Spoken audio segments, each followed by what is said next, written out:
सतनाम। जय गुरु घासीदास बाबा। सतनाम सतनाम।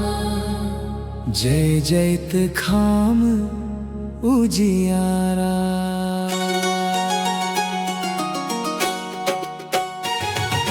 सतनाम अमृत धारा, मनवा पावन हो जावे। गुरु बाबा के चरण मम, जीवन सफल बन जावे। सतनाम अमृत धारा, दुख सब दूर भगावे। सच्चा नाम जप ले भाई, भव सागर तर जावे। गिरौदपुरी धाम पुकारे, आजा रे मुसाफिर। सत्य के रास्ता देखा थे गुरु बाबा है दयालु। जैत खाम के उजियारा, मन मिट जाते अंधियारा। सतनाम के ज्योत जला के, चमके जीवन सारा।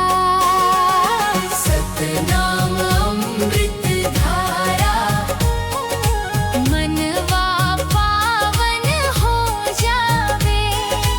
गुरु बाबा के चरणन मम, जीवन सफल बन जावे। सतनाम अमृत धारा, दुख सब दूर भगावे। सच्चा नाम जप ले भाई, भव सागर तर जावे। ऊंच नीच के भेद मिटाइस, प्रेम के बात सिखाइस। सत्य अहिंसा दया धर्म के, सुंदर राह बताइस।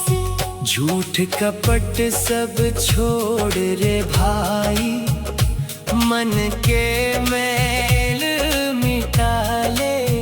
सतनाम के अमृत पी के, जीवन सफल बना ले।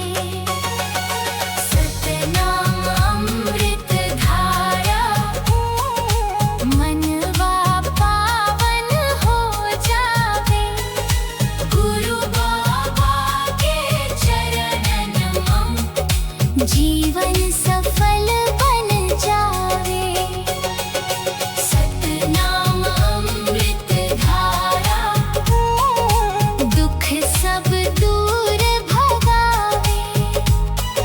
सच्चा नाम जप ले भाई, भव सागर तर जावे। दीन दुखी के रखवैया, सबके भाग जगैया। गुरु घासीदास बाबा मोर, भव सागर के नैया। संकट आवे लाख भले ही, नाम तिहारो गाऊं। तोर कृपा के छैया मन, जीवन भर मुस्काऊं। सतनाम अमृत धारा, मनवा पावन हो जावे।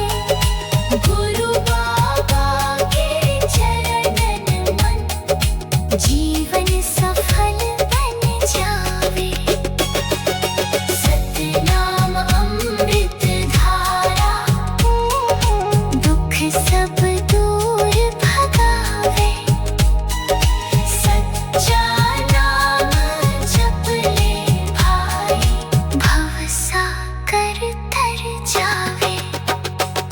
घर घर गूंजे सतनाम, मन मम प्रेम जगावे। हर जन मिलके गुरु महिमा, भक्ति भाव सुनावे। भाईचारा के संदेशा दुनिया भर पहुंचाना, सत्य के रास्ता चल के मानव धर्म निभाना। सतनाम अमृत धारा, मनवा पावन हो जावे। गुरु बाबा के चरणन मन, जीवन सफल बन जावे। सतनाम अमृत धारा, दुख सब दूर भगावे। सच्चा नाम जप ले भाई, भव सागर तर जावे। सतनाम सतनाम जय गुरु घासीदास बाबा, जैत खाम के उजियारा ले, जग सारा जगमग होवे। सत्य प्रेम और दया के रास्ता, हर मन के अपनावे। सतनाम सतनाम जय जय सतनाम, जय गुरु घासीदास बाबा।